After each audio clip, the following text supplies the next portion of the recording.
Hello, this is Jaden Nogger. Thank you for watching. This is the first negative constructive, and I am on the negative side for my opponent's proposition of the Green New Deal. I'll be starting off by refuting some of the points my opponent made, and then I will go into some of the disadvantages of the Green New Deal. First off, my opponent said in their affirmative that the Green New Deal would provide more jobs. However, in reality, this affects the huge oil industry and all the workers within that oil industry negatively. The resolution aims to accomplish its ambitious goals by eliminating virtually all fossil fuels from the United States electricity generation within 10 years. According to the Washington Post, that would destroy at least 3.4 million jobs in the oil, natural gas, and coal industries. The Green New Deal would require replacing all coal, oil, and natural gas uses for electricity generation, meaning all the people working in those fields would lose their jobs.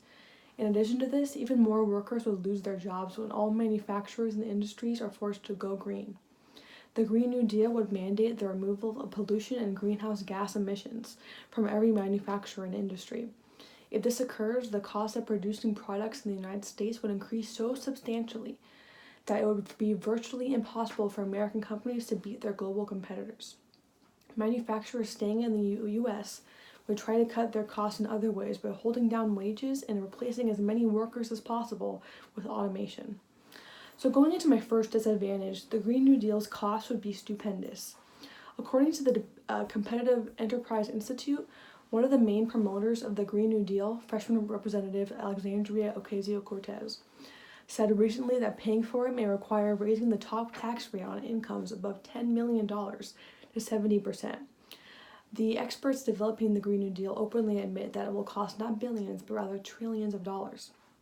According to Fox Business, a new study released by the Competitive Enterprise Institute and Power of the Future, which was launched by an alum of the Charles Koch Institute, found that the average American household in Florida, New Hampshire, New Mexico, and Pennsylvania would be on the hook for more than $70,000 during the first year the plan was implemented.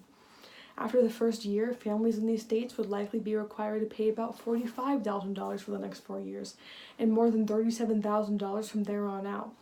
Families in Alaska, however, would face even higher costs. During the first year, residents would pay more than $100,000, followed by $73,000 for the following 4 years, and more than $67,000 after that. These states were chosen as representatives for the study.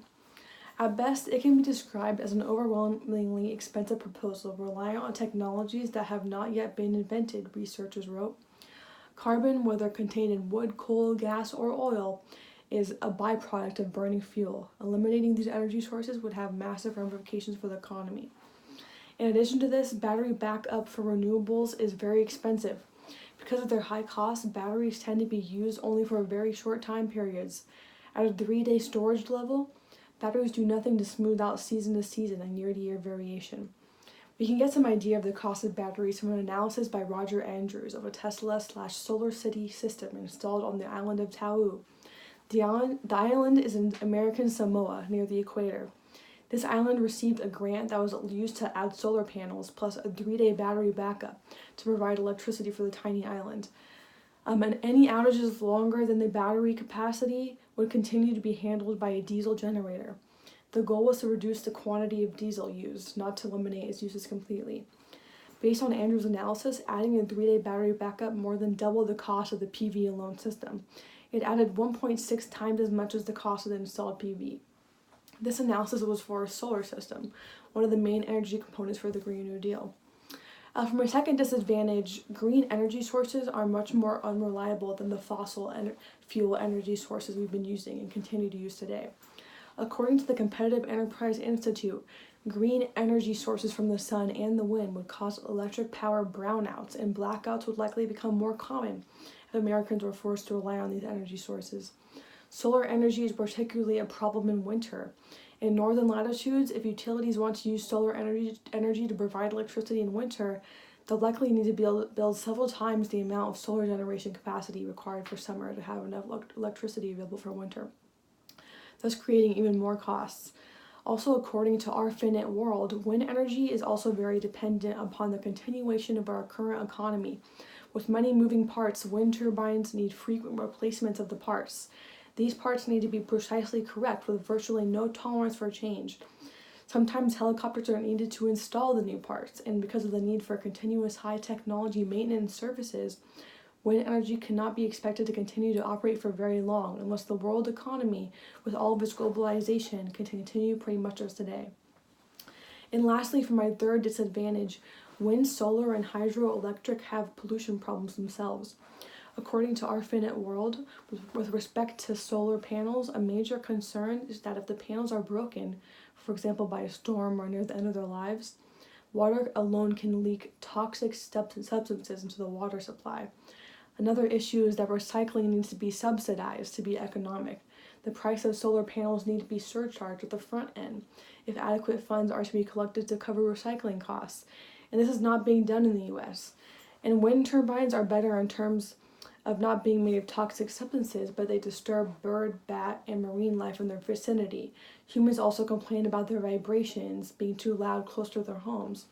And the fiberglass made of wind turbines are not recyclable, and many of them are too big to fit into standard crushing machines. They need to be chopped into pieces in order to fit into landfills. And adding huge amounts of a 3-day battery backup for wind turbines and solar panels will create a new set of recycling issues.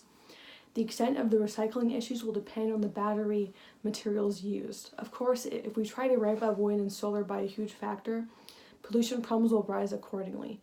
The chance that raw materials will prove to be scarce will increase as well. There will also be an increasingly problem with finding suitable sites to install all the devices and batteries. There are limits on how densely wind turbines can be spaced before the output of one wind turbine interferes with the output of other nearby turbines. So in conclusion, the Green New Deal will create a whole new disastrous set of problems for the United States, relating to immense cost, unreliable, and pollution-prone energy sources. Thank you.